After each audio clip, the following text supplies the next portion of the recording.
ala umuri dunia waddin wassalamu ala asrofil anbiya'i wal mursalin walaihi wasallamain amma ba'du. Puji syukur kita panjatkan kehadirat Allah Subhanahu wa taala yang telah memberikan nikmat dan karunia-Nya kepada kita semua.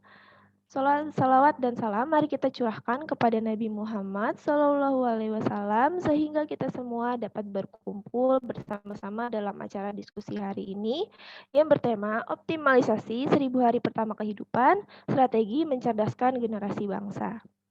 Yang saya hormati Wakil Dekan 3 Fakultas Psikologi dan Kesehatan Bapak Muhammad Arifin SAK MHUM.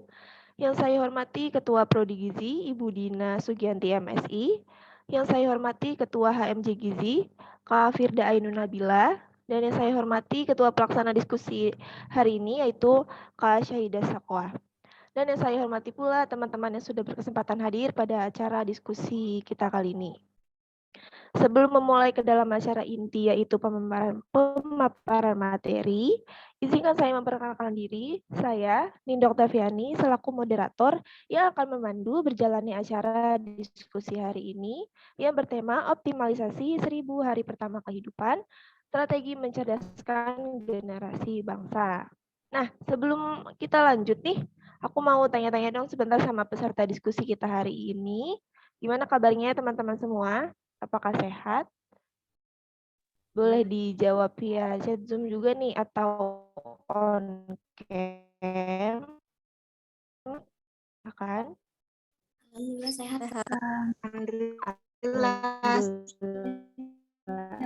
Alhamdulillah. Oke, semoga semuanya selamat hari ya. Amin ya robbal alamin. Nah, kira-kira teman-teman di sini tahu nggak sih apa itu 1000 hari pertama kehidupan? Seberapa penting sih 1000 hari pertama kehidupan di dalam hidup kita? Nah, masa 1000 hari pertama kehidupan ini sangat penting bagi tumbuh kembang anak dan dapat menentukan perkembangan kecerdasan dalam jangka panjang. Kualitas hidup di masa depan sangat dipengaruhi oleh gizi yang diterima selama 1000 hari pertama kehidupan, sehingga biasanya disebut juga sebagai periode emas untuk membangun dasar tumbuh kembang anak. Nah, lalu bagaimana sih caranya atau seperti apa sih hal-hal yang perlu kita lakukan untuk mengoptimalkan 1000 hari pertama kehidupan ini? Nah, untuk membahas hal tersebut, kita akan mengetahuinya lebih lanjut dari materi yang akan dipaparkan oleh pemateri kita yang sangat luar biasa hari ini, yaitu Ibu Dwi Hartanti, SGZ MGizi, yang merupakan dosen Prodi Gizi Fakultas Psikologi dan Kesehatan UIN Wali Songo Semarang. Nah, Ibu Tanti sendiri, apakah sudah ada di room?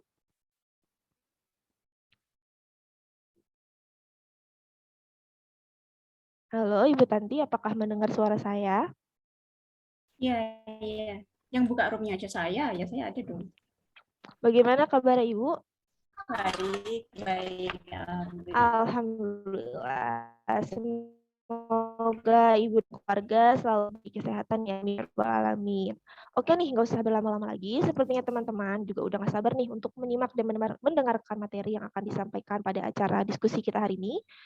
Oke, untuk sesi tanya jawab akan dibuka untuk 3 penanya terpilih dan pertanyaan dapat dikirimkan selama sesi penyampaian materi berlangsung dan disampaikan pada kolom chat Zoom dengan format nama underscore pertanyaan. Nah, untuk mempersingkat waktu, Ibu Tanti selaku pemateri bisa dimulai untuk memaparkan materinya. Waktu dan layar saya persilahkan. Oke, baik. Terima kasih. Assalamualaikum warahmatullahi wabarakatuh. Apakah suara saya jelas dan terdengar? Terdengar jelas, Bu. Jelas, Ibu. Baik, saya mulai ya, karena saya nggak bisa lama hari ini. Saya hanya sampai bisa jam 11, karena ada acara mendadak, ternyata SIM saya itu habis besok Rabu. Jadi saya harus perpanjangan hari ini gitu. Jadi sudah janjian untuk perpanjangan SIM, saya nggak bisa lama-lama. Tapi insya Allah materi yang akan saya berikan hari ini terkait dengan permintaan HMJ kemarin yang menghubungi saya, yaitu terkait 1000 HPK ya. Pentingnya 1000 HPK untuk generasi bangsa seperti itu. akan saya sampaikan secara materi lisan. Kemudian nanti juga akan saya berikan dalam bentuk file PPT dan file pendukung, yaitu kebijakan-kebijakan pemerintah terkait dengan 1000 HPK. Gitu, karena ternyata 1000 HPK itu tidak hanya sekedar jargon atau teori semata gitu, bahwa 1000 hari pertama kehidupan itu harus disupport penuh dari segi gizi, dari segi makanan, dari segi kesehatan, dari segi lingkungan, mensupport penuh untuk keberlangsungan kehidupan pada 1000 HPK, tidak hanya sekedar teori, tapi ternyata didukung oleh kebijakan pemerintah. Karena apa? Karena ternyata 1000 HPK itu merupakan waktu yang sangat penting untuk menentukan kualitas individu ke depan. Gitu. Nah, ini yang membuat kita bertanya-tanya, ada apa sih ternyata di 1000 HPK itu ada apa gitu loh.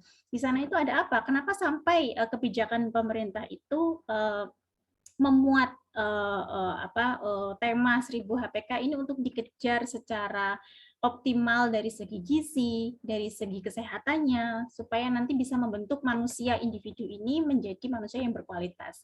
Ternyata ada kaitannya, gitu ya. Nah, ini yang akan saya jelaskan pada PPT saya. Izin share screen-nya.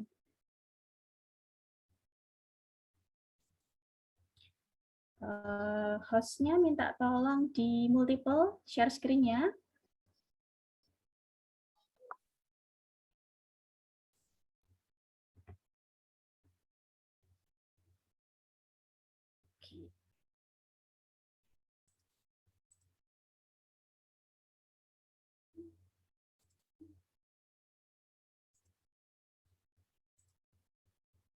Ya. 1000 hari pertama kehidupan ini. PPT saya sudah tertampil. Sudah tertampil, Ibu. Ya, baik. Oke. Nah, yang perlu diketahui dulu nih, apa sih sebetulnya 1000 HPK gitu ya. Atau mungkin teman-teman di sini yang sudah semester 3 gitu ya, semester 3 ke atas pasti sudah paham. Atau mungkin yang barusan masuk ya, baru semester 1 pun udah pernah dengar Bu, 1000 HPK itu apa? 1000 hari pertama kehidupan itu seperti apa gitu ya. Nah, masa-masa awal dari sebuah individu itu mulai terbentuk gitu ya, hingga berjalan sampai 1000 hari ke depan, itu merupakan masa yang sangat krusial. Nah, 1000 HPK itu kapan saja? Yang pertama, ya. Nah, yang pertama adalah masa saat kehamilan. Jadi mulai manusia itu terbentuk itu kan ketika ada konsepsi gitu ya, saat ada pembuahan. Ketika ada pembuahan, manusia itu sudah mulai terbentuk, mulai dari zigot, gitu ya. Kemudian dia berubah jadi lebih besar, kemudian janin, dan kemudian lahir menjadi seorang bayi. Nah, mulai bertemunya ovum dan sperma sehingga membentuk suatu individu baru. Nah, mulai taraf itulah, mulai detik itulah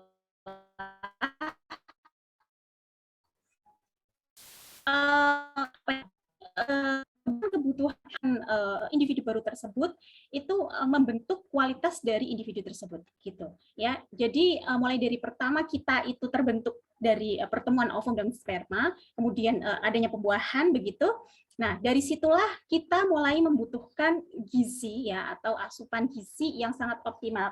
Kalau dari kita masih dalam kandungan, berarti asupan gizi dari ibu yang sangat optimal gitu. Nah, kemudian kita di dalam kandungan itu janin menjadi besar ya, kemudian sampai 9 bulan 10 hari dia dilahirkan ya. 9 bulan 10 hari itu kan totalnya 280 hari. Nah, masa kehamilan ini juga menentukan masa depan gitu, masa depan dari segi kesehatan maupun dari segi pertumbuhan otak, kemudian adanya kematangan dalam metabolisme pada seseorang gitu ya. Kemudian yang kedua adalah tahap masa bayi. Ya, tadi masa kehamilan 9 bulan 10 hari, yaitu 280 hari. Kemudian yang kedua adalah masa bayi. Masa bayi itu di sini dikategorikan 0 sampai 6 itu hanya mengkonsumsi ASI bulan gitu. Ya, jadi di sini totalnya adalah 180 hari.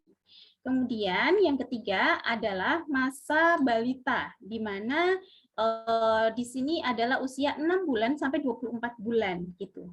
Jadi totalnya adalah 18 bulan, ketika dihitung dalam ukuran hari adalah 540 hari. Seperti itu. Nah, ketika di total gitu ya, totalnya adalah 1000 hari. Jadi itu dimulai dari ketika konsepsi ya, kemudian ketika bayi itu dilahirkan 0 sampai 6 bulan dan kemudian dia tumbuh sampai usia 24 bulan. Nah, 1000 hari pertama kehidupan manusia ini itu sangat menentukan dia ke depannya gitu. Bagaimana ya? Apa saja faktor-faktor yang menentukan kualitas individu dari 1000 hari pertama kehidupannya? Nah, ini ada sebuah teori ya, adequate nutrition during pregnancy, jadi zat gizi yang cukup selama kehamilan, infancy atau bayi, and early childhood atau awal-awal balita ya, karena sampai 2 tahun itu kan masih awal-awal balita ya, is fundamental to the development of each child's full human potential. Jadi itu merupakan masa yang sangat fundamental atau masa yang sangat penting ya dalam membentuk sebuah potensi kualitas seorang individu sampai dia besar, sampai dia lansia. Jadi tidak hanya pada waktu itu saja. Oh, usia 2 sampai usia 2 tahun dia sehat-sehat saja. Nah, ternyata sehatnya anak usia 0 sampai bukan 0 ya, mulai dari dia dikandung sampai usia 2 tahun, sehatnya dia di situ. Ternyata akan membuat dia sehat terus sampai usia lansia. Ada kaitannya. Nah, anak mulai dari dikandung sampai usia 2 tahun yang mengalami malnutrisi, ya artinya dia kekurangan gizi, ataupun yang kelebihan, itu ternyata juga memiliki kaitan dengan kesehatan dia nanti ketika dia besar lansia. Ternyata itu kuncinya. Tidak hanya, oh ya bayinya sehat di usia 2 tahun. Enggak, ternyata tidak hanya saat itu saja. Efeknya itu panjang sekali. Gitu. It is well recognized that the period from birth to 2 years of age is a critical window for the promotion of optimal growth, health, and behavioral development. Jadi, periode 2 tahun pertama itu merupakan critical window atau periode emas, periode kritis gitu ya, untuk seseorang itu bisa memiliki pertumbuhan, kesehatan, dan perkembangan behavior itu berarti apa ya, perilaku yang sehat seperti itu sampai dia usia dewasa nanti gitu. Nah, 1000 HPK itu merupakan masa di mana individu itu mulai dalam kandungan hingga usia 2 tahun, dan 1000 HPK itu sangat menentukan kualitas individu saat dewasa nanti. Nah, di sini kalian sudah tahu bahwa 1000 HPK itu kapan saja gitu ya, dan kaitannya dengan kualitas dia sampai dia dewasa itu apa saja, walaupun belum belum terlalu dalam gitu ya, saya membahasnya baru superficial bahwa memang ada kaitannya. Jadi nanti kalau anak yang di usia awal-awal itu gizinya bagus gitu ya, dia akan memiliki pertumbuhan tubuh fisik yang bagus, kemudian dia juga memiliki perkembangan otak yang bagus sampai dia usia dewasa gitu. Nah, untuk anak-anak yang pada usia 2 tahun pertamanya itu dia mengalami kurang gizi, itu juga akan memiliki dampak sampai dia usia dewasa. Seperti itu. Nah, sebelum saya masuk ke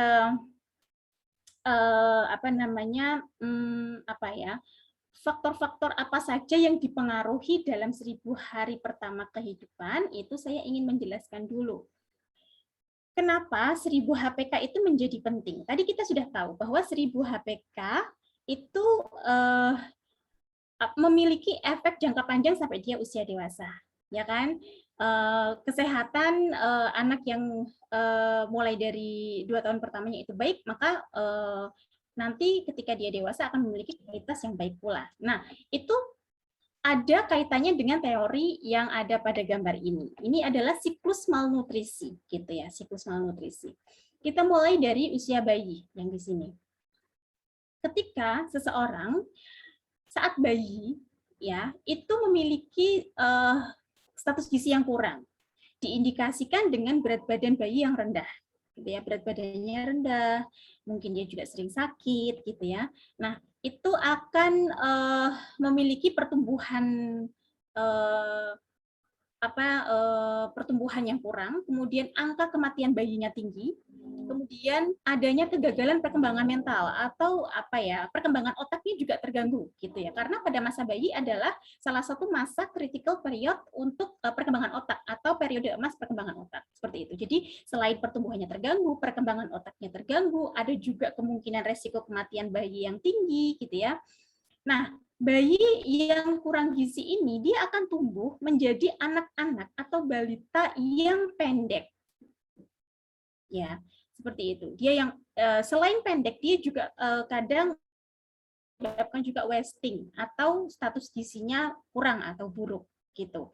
Nah, anak-anak yang memiliki status gizi kurang atau buruk atau stunting gitu ya, dia akan tumbuh menjadi remaja yang sama dengan sebelumnya status gizinya, yaitu status gizi kurang atau mungkin dia merupakan remaja yang stunting gitu.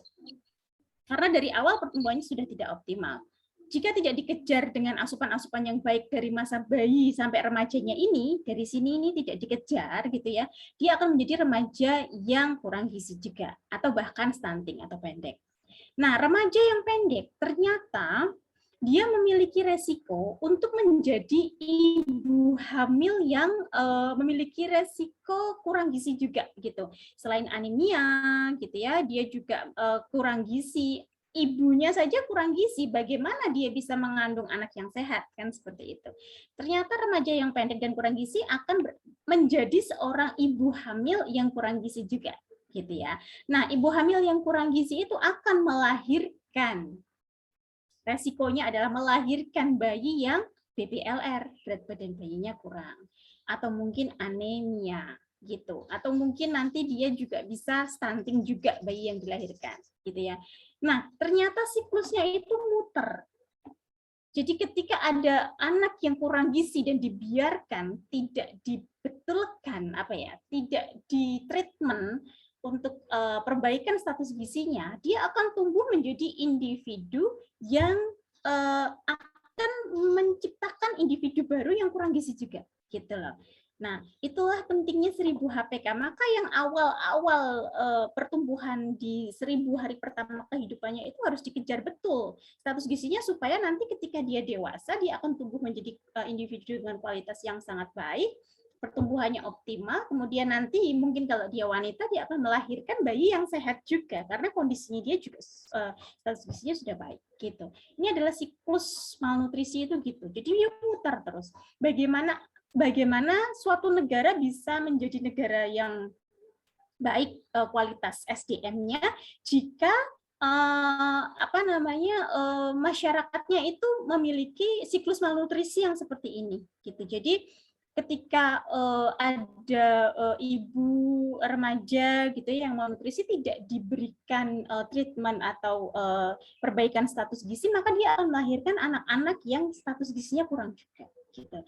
Makanya di sini pemerintah itu membuat suatu kebijakan 1000 hari pertama kehidupan untuk menjadi concern utama dalam perbaikan gizi pada masa-masa tersebut. Seperti itu.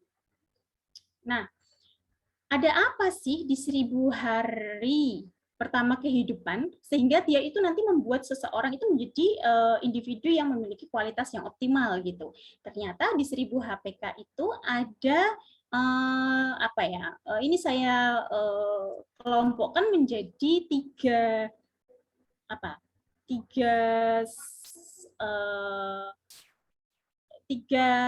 faktor yang itu merupakan faktor-faktor penting yang terjadi pada 1000 hari pertama kehidupan.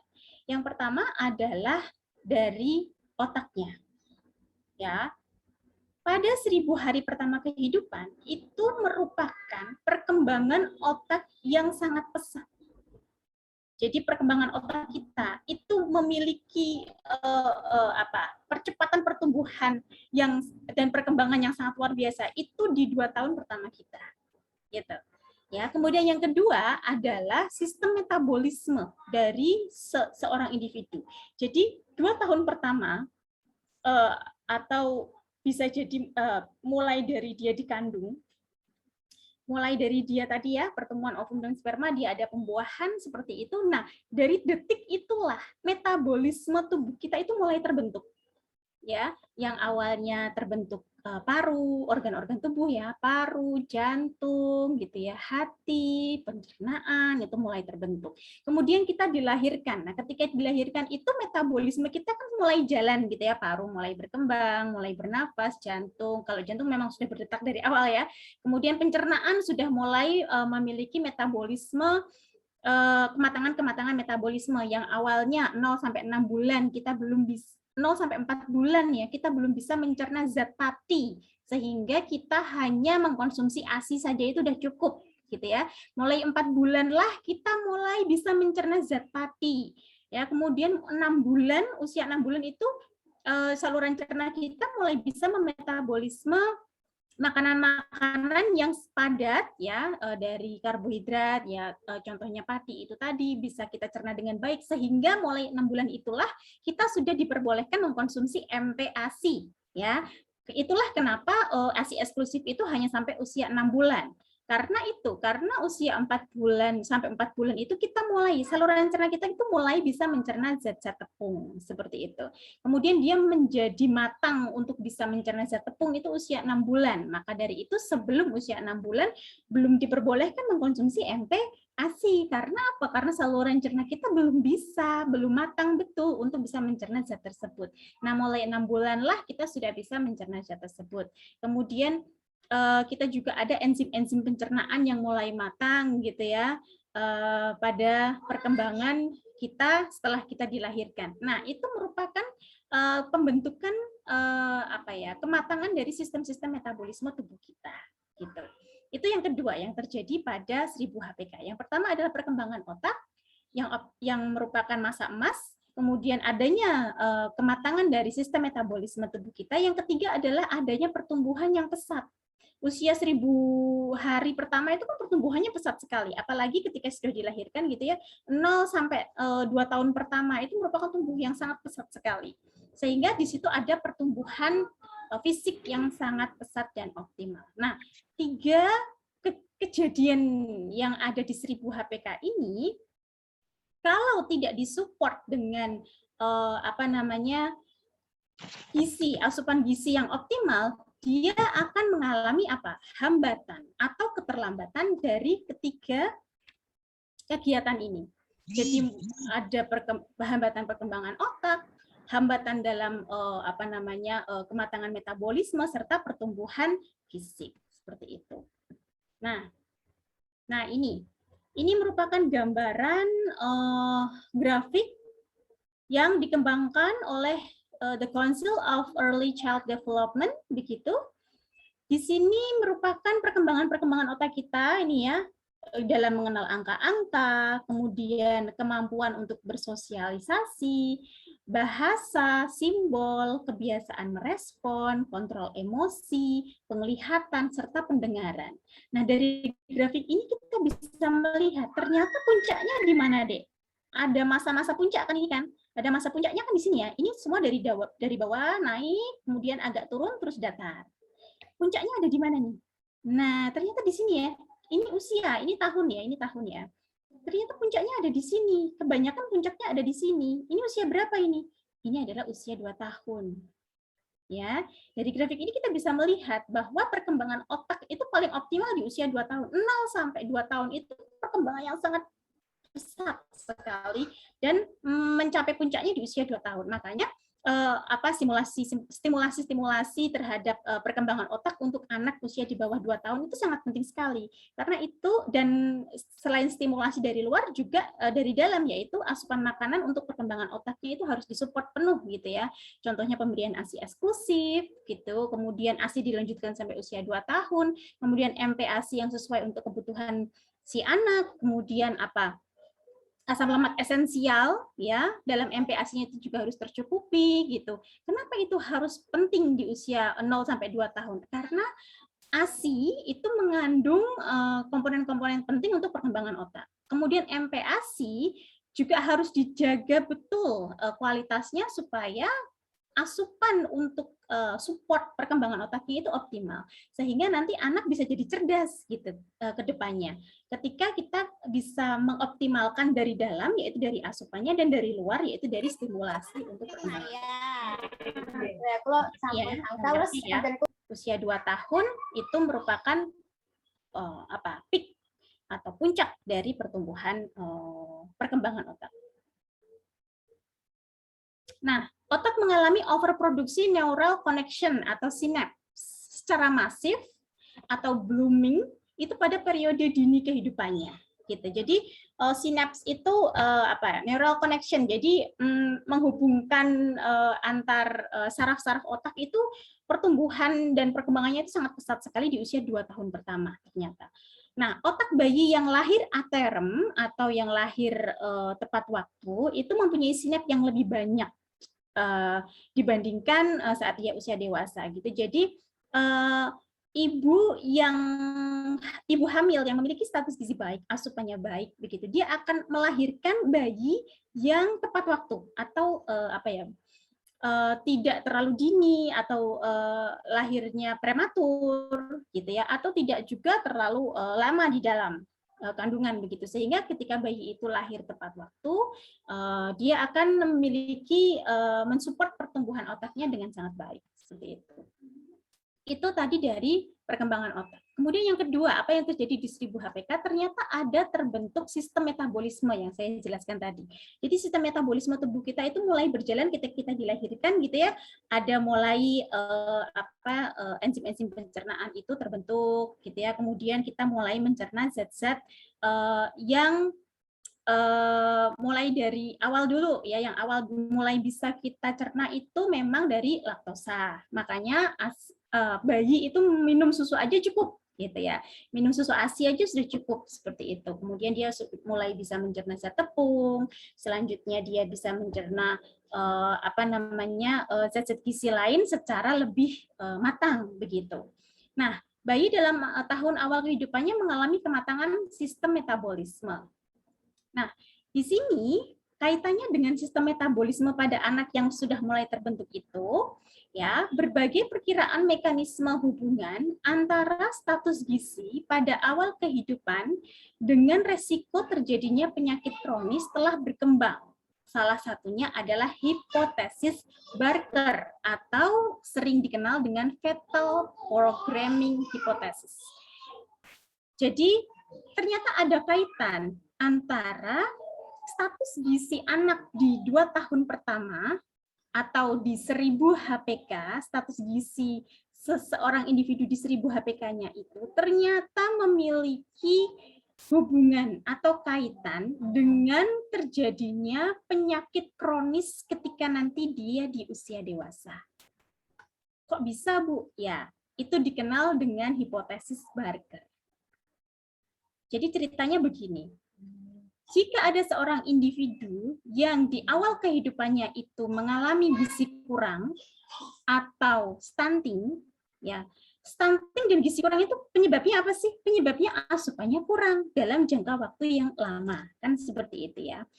Jika individu ini di 2 tahun pertamanya di 1000 HPK-nya itu mengalami gizi kurang, ternyata dan dia mengalami kondisi gizi kurang ini tidak diperbaiki seperti itu, ternyata nanti ketika dia usia dewasa akan memiliki resiko terkena penyakit kronis lebih besar, resikonya lebih besar dibandingkan dengan individu yang ketika 1000 HPK-nya itu memiliki status gizi yang baik. Kok bisa, Bu? Padahal penyakit kronis itu kan biasanya menyerang individu dengan status gizi yang lebih, misalnya yang obesitas gitu ya. Itu kan cenderungnya arahnya ke apa? Penyakit kronis itu apa sih, Bu? Penyakit kronis itu misalnya DM, hipertensi, seperti itu ya. Ada juga kanker, kemudian dislipidemia, seperti itu. Ternyata setelah diteliti, bayi yang dulu 1000 HPK-nya itu malnutrisi ke arah gizi kurang, ternyata dia cenderungnya memiliki resiko penyakit kronis yang lebih tinggi pada dia usia dewasa. Kenapa? Karena metabolisme tubuh yang sudah saya jelaskan tadi tidak terbentuk optimal, tidak berkembang optimal, tidak matang secara optimal ketika dia bayi di 1000 HPK tadi. Kenapa? Karena pada waktu itu dia gizinya kurang. Gitu. Ya, pada waktu itu ketika dia status gizinya tidak bagus, asupan dari ibu ketika hamil tidak bagus, kemudian dia tumbuh menjadi anak yang kurang gizi juga gitu ya. Ternyata dia memiliki resiko tersebut. Nah, ada juga teori yang mengatakan bahwa ketika anak yang status gizinya kurang pada waktu 1000 HPK, kemudian ketika balita itu dia tumbuh kejar, artinya dia dulu status gizinya kurang gitu ya. Kemudian ketika balita disupport makanan yang optimal sehingga dia bisa mengejar ketika balita status gizinya jadi baik gitu ya. Nah, ternyata hal tersebut yang awalnya dia kurang kemudian dia menjadi baik, ternyata metabolisme tubuhnya itu yang awalnya kekurangan, kemudian dia disupport nutrisi yang banyak, ternyata malah itu mencetus kondisi penyakit kronis ketika dia usia dewasa. Ternyata teorinya itu begitu. Jadi ketika dulu awal awal kehidupannya dia status gizinya kurang, kemudian dikejar diberikan asupan gizi yang baik, itu ternyata tidak menyelesaikan masalah gitu loh. Justru malah itu memiliki resiko meningkatkan resiko penyakit kronis ketika dia usia dewasa. Karena apa? Karena pengejaran tadi loh, overnutrition yang awalnya dia kurang, kemudian diberikan nutrisi tambahan untuk dia bisa mengejar, ternyata dia bisa mengejar nutrisinya jadi baik. Tapi overnutrition yang pada periode itu ternyata mencetus kondisi penyakit kronis ketika dia usia dewasa. Tidak saat itu, tapi nanti jangka panjang ketika dia usia dewasa. Ternyata itu. Nah, kaitan 1000 HPK itu harus baik gitu ya. Tidak boleh kekurangan gizi seperti itu. Karena itu memiliki efek jangka panjang sampai dia usia dewasa. Nah, yang ketiga adalah pertumbuhan fisik yang optimal. Pertumbuhan fisik yang optimal gitu ya. Usia 2 tahun pertama bayi mengalami pertumbuhan yang pesat. Pertumbuhan fisik mencakup kenaikan berat badan, tinggi badan, juga lingkar kepala. Nah, ini merupakan antropometri yang sering diukur ya pada balita. Kalian bisa ngecek, misal kalian pergi ke posyandu, itu apa saja sih yang diukur di sana? Oh, ada berat badan, tinggi badan, dan lingkar kepala. Karena itu merupakan antropometri yang bisa mencerminkan kondisi status gizi pada bayi dan balita gitu. Nah, kurang optimalnya asupan gizi dan adanya penyakit infeksi pada usia ini, yaitu pada usia 2 tahun pertama, mengakibatkan terhambatnya pertumbuhan yang akan berakibat pada kondisi wasting dan atau stunting gitu.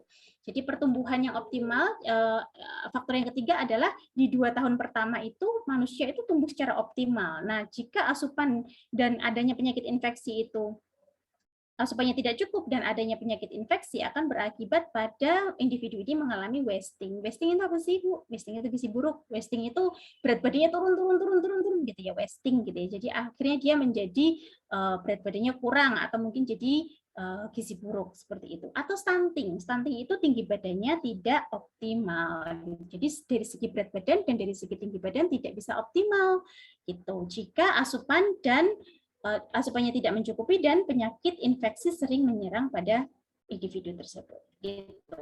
Nah, dampak kekurangan gizi pada 1000 HPK itu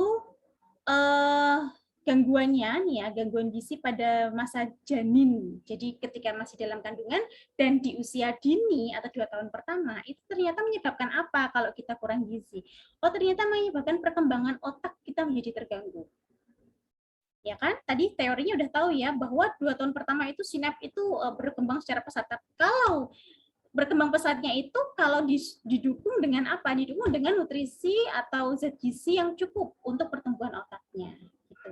Nah, jika asupan gizinya kurang ya perkembangannya nggak akan bagus dan akan terganggu. Yang kedua apa? Pertumbuhan fisiknya terganggu. Ya, akan terjadi IUGR, intrauterine growth retardation. Artinya dari masa dia di dalam kandungan, jika asupan ibu hamil tidak dicukupi dengan baik, bayinya akan mengalami IUGR. Artinya dia akan dilahirkan menjadi bayi yang berat badannya kurang atau tinggi badannya kurang atau stunting. Di sini. gitu. Nah, kemudian yang ketiga adalah metabolic programming yang tadi saya jelaskan. Jadi kematangan metabolisme tubuhnya tidak akan optimal gitu ya, atau terjadi metabolic programming. Nah, di sini mengakibatkan apa? Ketika metabolisme tubuhnya itu tidak optimal, yang diakibatkan karena status gizinya kurang di 1000 HPK. Oh, ternyata itu menyebabkan ini kondisi penyakit kronis, hipertensi, diabetes, obesitas, penyakit jantung koroner, dan stroke. Kapan? Saat nanti dia dewasa. Gitu. Ternyata bayi yang dulunya 1000 HPK itu status gizinya kurang, ternyata nanti kalau dewasa dia memiliki resiko lebih tinggi terhadap obesitas. Ya, ternyata dia nanti tumbuh jadi orang yang obes gitu. Setelah diteliti itu begitu. Nah, ini adalah hipotesa Barker. Di sini adalah hipotesa Barker. Ternyata ada kaitannya. Dulu status gizinya kurang, nanti ketika dewasa ternyata menyebabkan penyakit-penyakit kronis seperti ini. Kayak gitu. Oke. Nah, ini ya, jadi pentingnya 1000 HPK ya, mulai dari kehamilan sampai masa bayi sampai balita 2 tahun pertama. Sangat penting sekali gitu. Nah, kita pelajari gizi pada ibu hamil dan pada bayi sampai usia 2 tahun ya, karena kaitannya dengan 1000 HPK tadi. Nah, yang untuk ibu hamil itu status gizi ibu tuh sangat penting. Ibu hamil itu tidak hanya ketika dia hamil saja ya, Dek. Tapi apa? Saat prakonsepsi, pra itu sebelum konsepsi itu pembuahan seperti itu. Jadi sebelum pembuahan, artinya kalian sekarang ini merupakan periode prakonsepsi. Karena kalian nanti kan habis lulus nanti nikah, habis menikah pasti akan hamil dan punya anak kan begitu. Nah, sebelum kalian masuk ke tahap kehamilan, ini berarti status gizi kalian dari sekarang harus dijaga. Karena status gizi ketika prakonsepsi itu mempengaruhi status gizi ketika dia konsepsi atau saat hamil. Jadi mulai sekarang jaga status gizinya supaya baik gitu, supaya nanti kalian hamil menjadi seorang ibu hamil yang memiliki status gizi baik gitu ya, seperti tadi siklus malnutrisi ya. Jadi status gizi pada ibu hamil tidak hanya ketika hamil saja, tapi saat periode prakonsepsi pun harus dijaga gitu. Oke, jadi ini ya, sampai Dual Sustainable Development Goals atau SDGs ya. Ini adalah program dari program dunia ya, SDGs ya. Yang kedua, SDGs itu ada 9 sepertinya ya. Nah, program yang kedua yaitu tahun 2030 dapat mengakhiri segala bentuk malnutrisi termasuk mencapai target internasional tahun 2025 untuk menurunkan balita pendek, balita kurus, dan mengatasi kebutuhan gizi remaja perempuan, wanita hamil, dan menyusui, serta lansia. Ini mungkin yang cowok-cowok iri nih. Kenapa yang menjadi concern penuh adalah wanita gitu, perempuan, remaja perempuan, wanita hamil, wanita menyusui, bapak-bapaknya mana nih? Nggak ada. Karena wanita merupakan individu yang nanti memiliki kemampuan untuk regenerasi gitu. Maksudnya dia memiliki kemampuan untuk hamil dan melahirkan anak. Makanya itu menjadi concern karena dia akan melahirkan individu baru. Ya, maka dari itu status gizinya harus dijaga sampai ini merupakan salah satu program internasional ya dalam Sustainable Development Goals gitu. Nah, dalam program ini diadopsi juga oleh pemerintah Indonesia mengenai 1000 HPK seperti yang saya jelaskan tadi, bahwa pemerintah Indonesia memiliki kebijakan terkait dengan 1000 HPK. Nanti kebijakannya saya send melalui PDF ya, saya sudah punya, nanti saya kirim, saya tidak bisa jelaskan di sini karena akan lama gitu ya, nanti kalian bisa baca sendiri. Apa saja kebijakan-kebijakan pemerintah terkait dengan gizi pada 1000 HPK gitu. Nah, ini ada penelitian yang menjelaskan bahwa antropometri wanita prahamil dan pengaruhnya pada berat badan gitu. Nah, ternyata status gizi dan penambahan berat badan ibu saat hamil itu ternyata berdampak pada anak yang dikandungnya gitu, anak yang dilahirkan gitu. Ibu yang memiliki status gizi baik akan melahirkan bayi dengan berat badan yang baik dan status gizi yang baik juga gitu ya. Nah, ini merupakan indikator atau penilaian antropometri yang digunakan untuk menilai status gizi pada ibu hamil, yaitu menggunakan apa? Menggunakan lila ya. Menggunakan lila dengan batas 23,5 cm. Jika di bawah 23,5 cm itu memiliki kategori resiko kekurangan energi kronik. Lila ini tidak hanya digunakan untuk ibu hamil, tapi juga bisa digunakan untuk penapisan status gizi pada prakonsepsi. Jadi untuk kalian-kalian sekarang ini mulailah mengukur lila kalian, karena wanita WUS, wanita usia subur yang memiliki lila di atas 23,5 artinya dia dalam status gizi baik. Artinya dia siap untuk nantinya ketika hamil akan melahirkan bayi yang status gizinya baik juga. Pakai apa? Pakai lila dengan kategori 23,5 cm. Lila, lingkar lengan atas, pakai lila yang sebelah kiri, tangan sebelah kiri ya. Nanti bisa diukur gitu. Nanti kalau mungkin yang adik-adik baru semester 1 bisa minta bantuan kakak-kakaknya yang semester 3 ke atas, Mbak cara ngukur lila gimana gitu ya.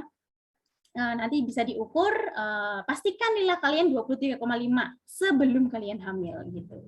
Karena setelah diteliti, kenapa kok pakai lila? Ternyata itu by penelitian ya, by riset ya. Ternyata kalau lila di atas 23,5 itu akan menurunkan resiko kehamilan yang yang kurang baik seperti itu, akan menurunkan resiko tersebut, sehingga akan melahirkan bayi yang sehat, ibunya juga sehat seperti itu. Hanya dengan apa? Hanya dengan mengukur lila. Seperti itu ya. Nah, itu tadi untuk gizi ibu hamil. Nah, sekarang adalah gizi pada usia 0 sampai 2 tahun. Ini kita lihat nih ya. Ini saat kehamilan ya. Saat kehamilan di sini ini age of embryo in weeks nih ya. Ini minggu pertama ya mulai terbentuk zigot seperti ini, kemudian minggu kedua seperti ini ya, minggu ketiga itu jantung, minggu ketiga jantung mulai terbentuk nih, heart. Minggu keempat itu mata, jantung mulai tumbuhnya menjadi lebih bagus gitu ya. Kemudian limbs,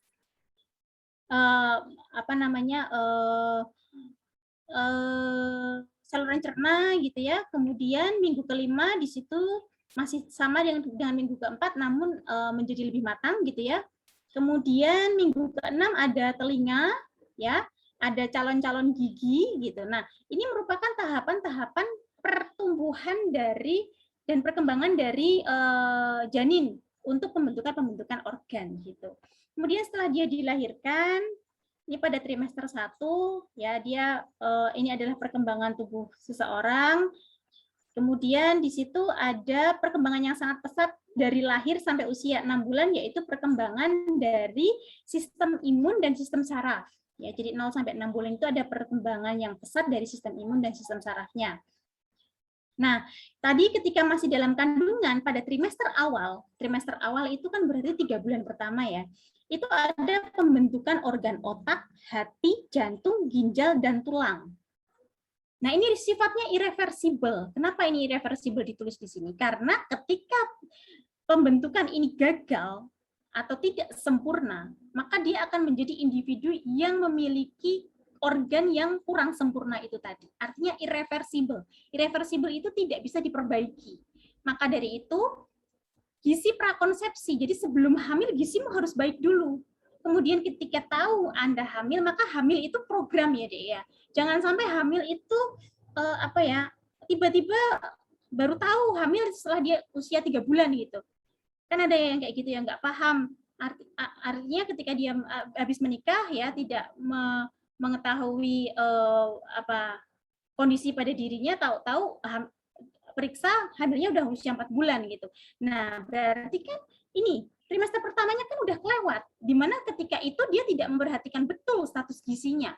Padahal di situ sifatnya apa? Irreversible, tidak bisa diulang, tidak bisa diperbaiki lagi. Pembentukan apa? Pembentukan organ-organ ini. Kan bahaya, ya. Makanya hamil itu program. Jadi Anda harus tahu. Nanti kalau mungkin kalian sudah menikah, ya awal untuk mempersiapkan kehamilan yaitu ketika prakonsepsi, ketika sebelum menikah gitu ya, sudah memperbaiki status gizi supaya nanti bisa memiliki kehamilan dengan sehat gitu. Nah, ini masalah gizi pada usia 0 sampai 24 bulan. Ya, pada umumnya masalah gizi yang terjadi di sini adalah karena ASI eksklusif, masalah-masalah terkait dengan ASI eksklusif, dan rendahnya kualitas dan kuantitas pada MPASI gitu. Pada usia 0 sampai 24 bulan ini, ketika asupan zat gizinya juga tidak tercukupi dengan baik, dampak yang ditimbulkan malnutrition pada periode ini bersifat permanen atau irreversible dan bersifat jangka panjang. Gitu. Makanya status gizi bayi usia 0 sampai 2 tahun itu harus tercukupi dengan baik. 0 sampai 6 bulan ASI eksklusif, ya. Sebisanya ASI eksklusif seperti itu, karena itu tadi yang saya jelaskan bahwa metabolismenya itu memang belum terbentuk sempurna sehingga ASI saja sudah mencukupi, dan ASI itu merupakan cairan yang sangat luar biasa. Ya, kandungan-kandungannya itu sudah mencukupi kebutuhan kita, perkembangan otak kita, pertumbuhan fisik kita sudah tercukupi hanya dengan ASI. Dan ASI beda dengan susu formula. Ya, ASI memiliki zat-zat aktif yang dibutuhkan oleh tubuh, termasuk juga memiliki antibodi gitu ya. Dia memiliki berbagai zat yang dibutuhkan oleh tubuh gitu. Beda dengan susu formula. Kalau susu formula itu kan pabrikan, ya beda banget gitu. Oke. Nah, ini tadi ada dampak dari hipotesa Barker yang tadi saya jelaskan. Ketika ada kaitannya antara status gizi pada 1000 HPK dengan nanti ketika dia di usia dewasa untuk memiliki resiko penyakit kronis atau penyakit degeneratif. Begitu. Nah, ini merupakan pencetus dari faktor pencetus dari itu tadi 1000 HPK itu ketika terjadi masalah gizi pada 1000 HPK itu apa saja sih faktornya yang biasanya menyebabkan masalah gizi gitu ya.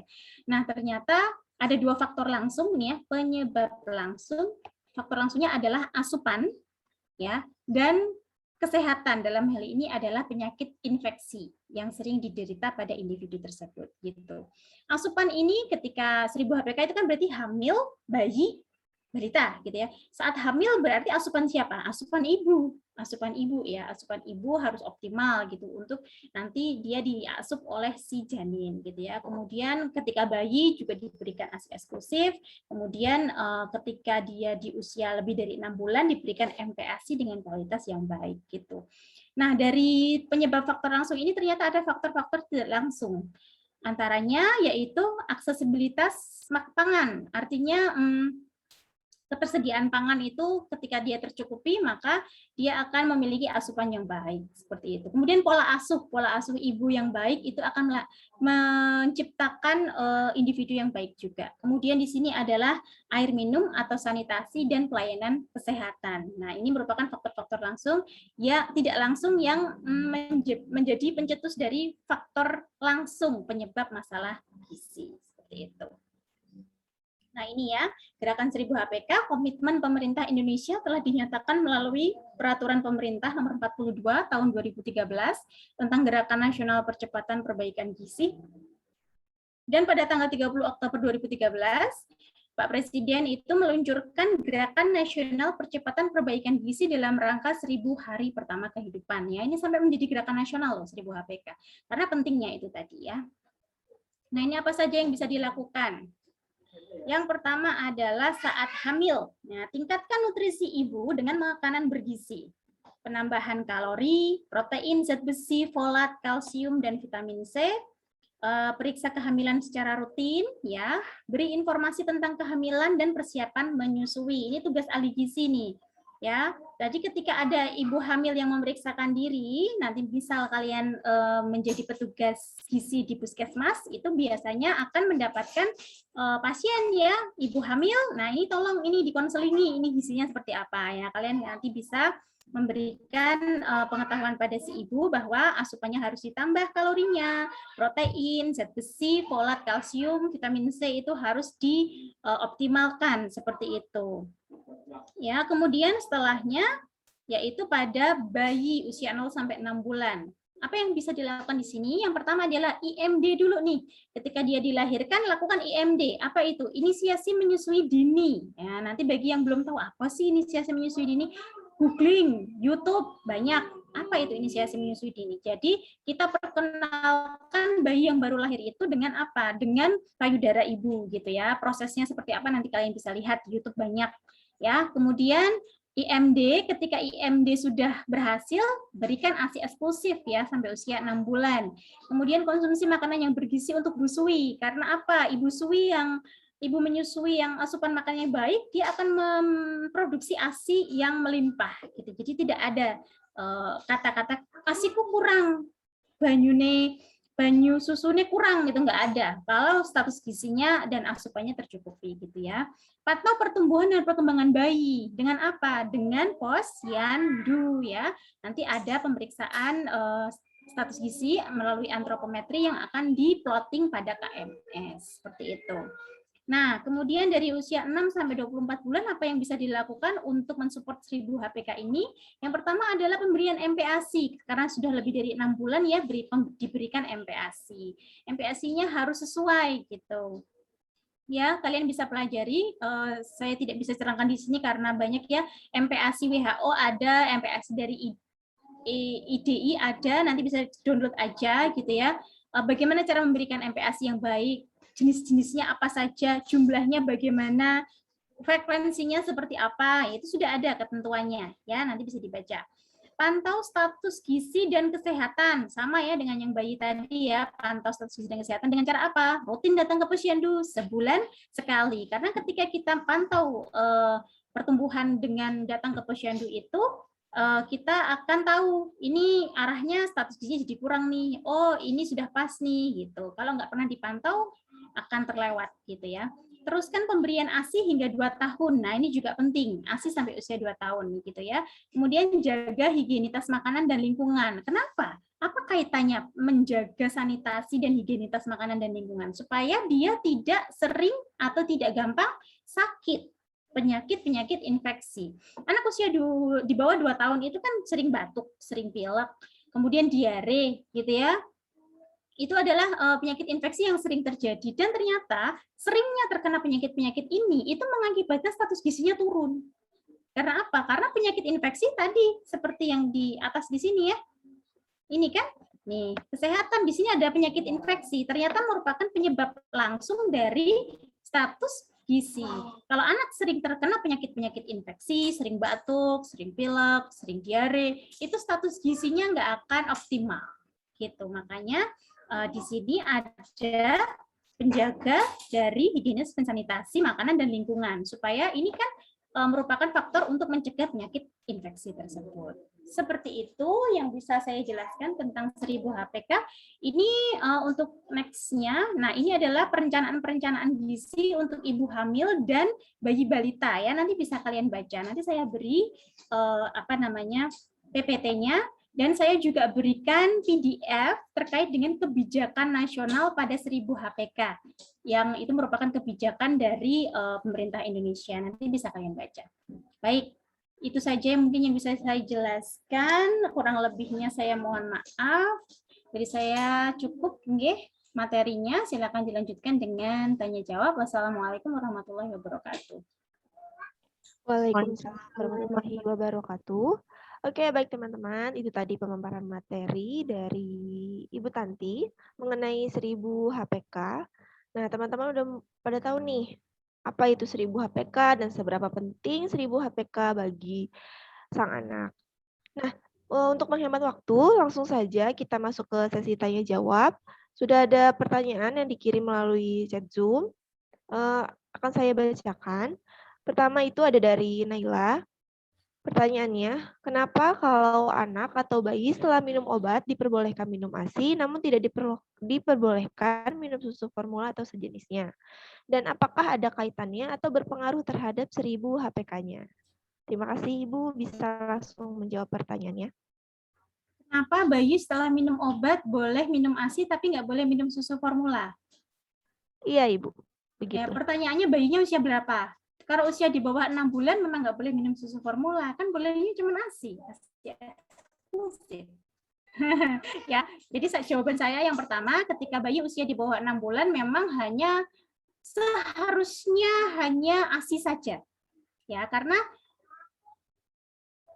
yang sudah dapat pelajaran GDH pasti tahu.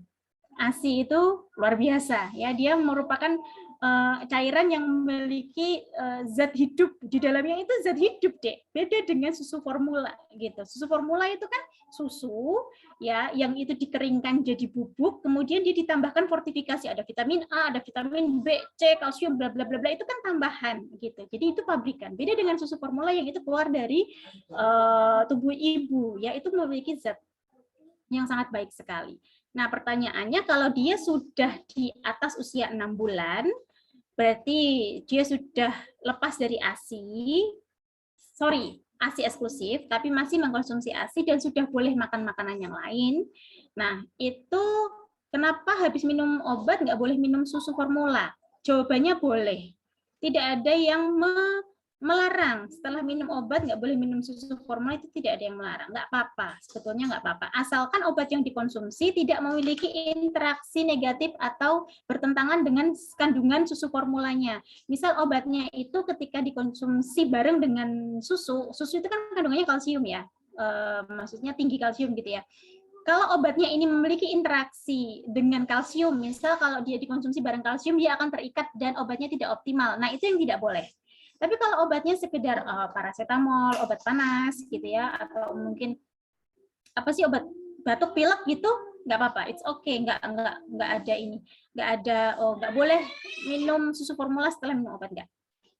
Ya, kecuali kalau dia di bawah 6 bulan tadi, di bawah 6 bulan ya ASI saja yang lebih penting ASI gitu ya, susu formula nggak usah, singkirin aja, dia lebih hemat kalau pakai ASI ya, lebih hemat, nggak usah beli susu, nah gitu, seperti itu. Atau mungkin boleh nggak Bu, pertanyaannya justru malah cenderungnya gini, boleh nggak Bu setelah di bawah 6 bulan, bayi di bawah 6 bulan itu setelah minum obat, boleh nggak saya minumin air putih?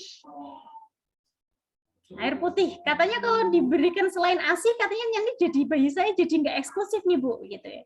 Kalau air putih boleh nggak? Gitu ya. Kalau hanya sekedar 1-2 sendok hanya untuk melarutkan si obat itu boleh. Tapi kalau sebotol, ya jangan. Ya, kalau hanya sesendok 2 sendok hanya untuk melarutkan, kan biasanya puyer, ada yang bentuknya puyer gitu ya, nggak apa-apa, air putih gitu. Oke, seperti itu. Baik, jadi sebenarnya tidak ada larangan apabila bayinya di atas usia 6 bulan, asalkan si obatnya tidak mempunyai interaksi negatif ya Bu ya terhadap tubuh sang anak. Baik, semoga menjawab pertanyaan. Selanjutnya ada pertanyaan dari Eka Priyandini. Saat ini status gizi saya kurang. Apakah ini efek dari 1000 HPK saya yang kurang baik? Dan bagaimana cara untuk memperbaiki status gizi saya agar normal? Begitu Ibu pertanyaannya. Status gizinya kurang ya Mbak.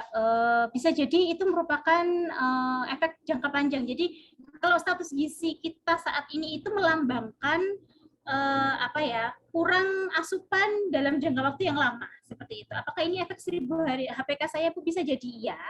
Ya, jika memang dulunya, bisa tanya ke orang tua, Bu, Mian aku lahirnya atau ketika 1 tahun pertama itu apakah saya kurus?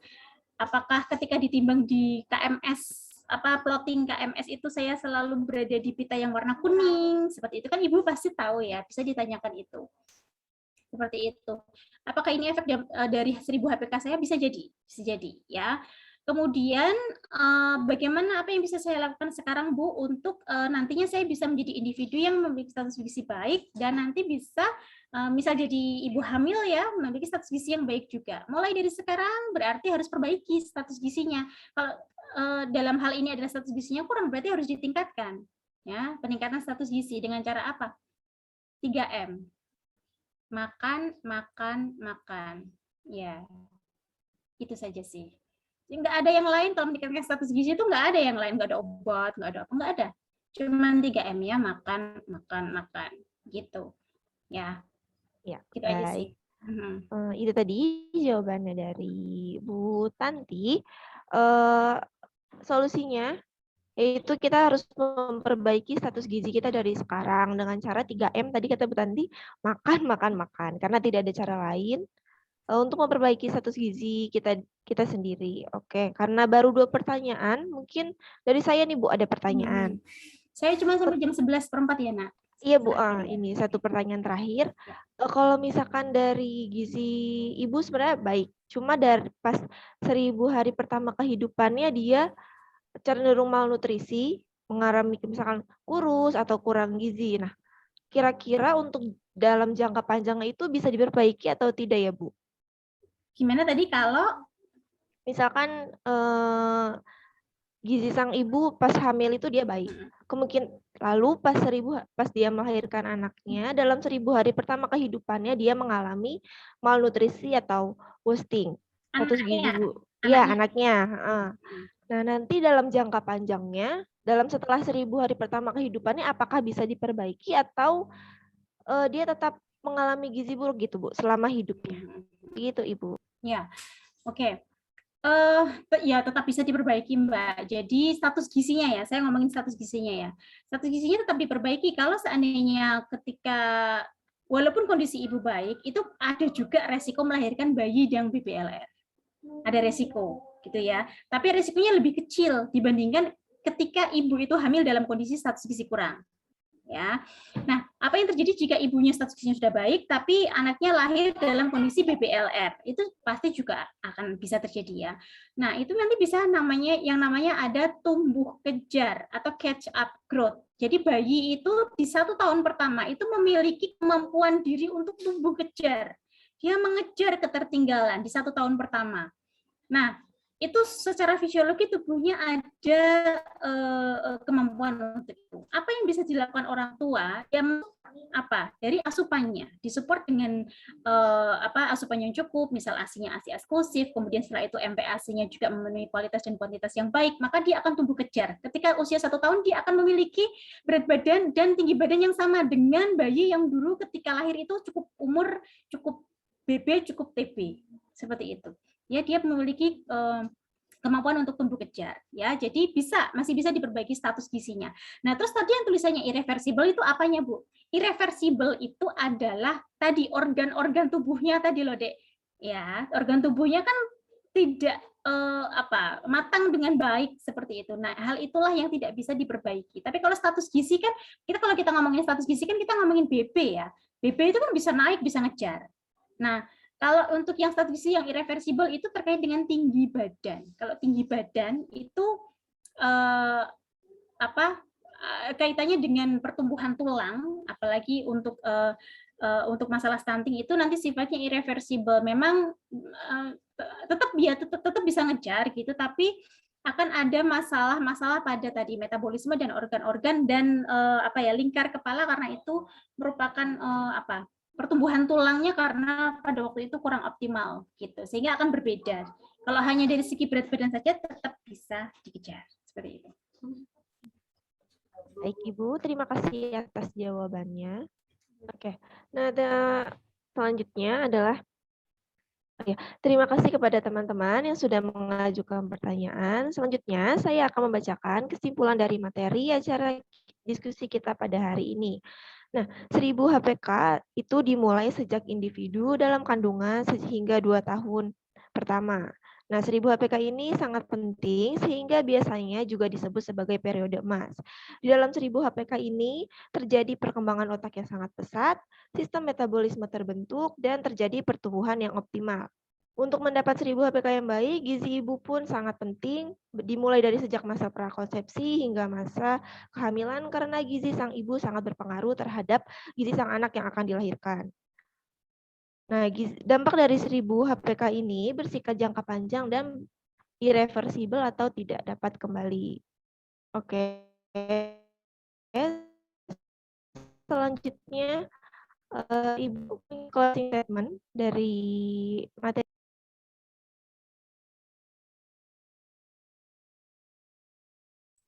Ya, Dok, closing statement.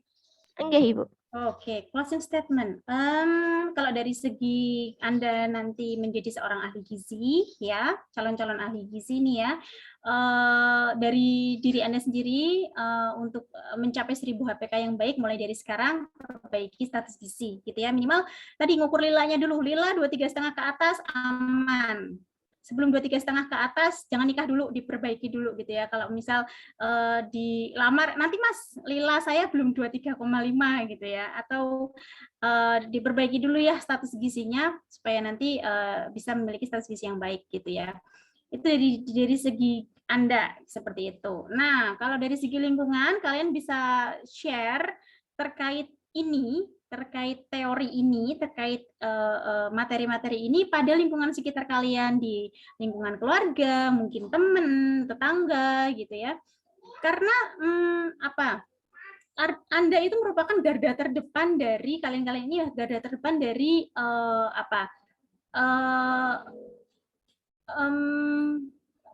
health promotion seperti itu. Jadi tularkanlah ilmu ini ke keluarga dan ke lingkungan supaya semakin banyak orang yang tahu tentang pentingnya 1000 hari pertama kehidupan gitu. Itu aja sih. Baik, Ibu, terima kasih. Selanjutnya adalah sesi foto bersama pemateri. Bagi teman-teman yang belum menyalakan kameranya, bisa dinyalakan. Ditunggu.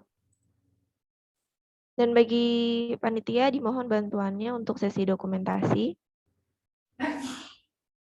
Yuk, teman-teman nih, ada 3 slide. Ditunggu. Nyalakan kameranya.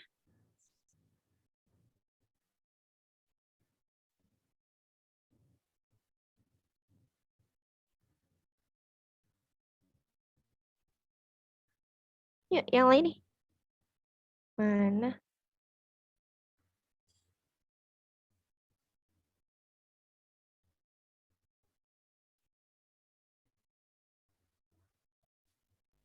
Oke, langsung aja ya. Karena Bu Tandi juga buru-buru, langsung aja kita mulai sesi dokumentasi. Untuk slide pertama, kita siapkan senyum terbaiknya. Bagi panitia dimohon bantu untuk sesi dokumentasi. Akan saya hitung ya. 1, 2, 3. Oke, untuk slide kedua. 1, 2, 3. Dan untuk slide terakhir, 1, 2, 3. Oke. Terima kasih kepada teman-teman yang sudah menyalakan kamera. Terima kasih kepada Ibu Tanti yang sudah bersedia menjadi pemateri acara diskusi kita hari ini. Semoga ilmu yang disampaikan bermanfaat bagi kita semua. Selanjutnya adalah penutup. Saya, Nindok Teveni, selaku moderator dari acara diskusi hari ini, pamit undur diri apabila ada salah-salah kata maupun perbuatan, baik yang disengaja maupun yang tidak disengaja, mohon dimaafkan. Semoga kita semua dapat berkumpul lagi di lain waktu. Stay safe and stay healthy everyone. Sampai jumpa di acara diskusi kita selanjutnya. Terima kasih. Wassalamualaikum warahmatullahi wabarakatuh. Happy weekend semuanya. Terima kasih. Assalamualaikum warahmatullahi wabarakatuh.